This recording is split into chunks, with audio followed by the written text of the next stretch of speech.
First, we have to classify railway system to its three main systems.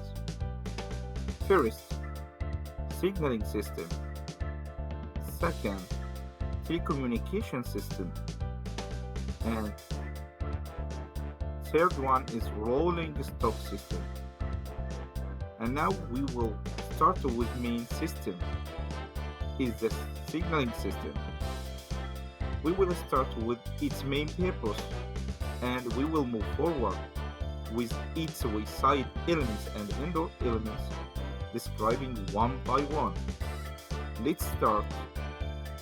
The purpose of signaling system is to ensure safe movements of trains on a railway infrastructure by locking movable track elements in a proper position, checking the clearance of track sections, locking out conflicting movements, and control train movements in a way to keep them safely apart.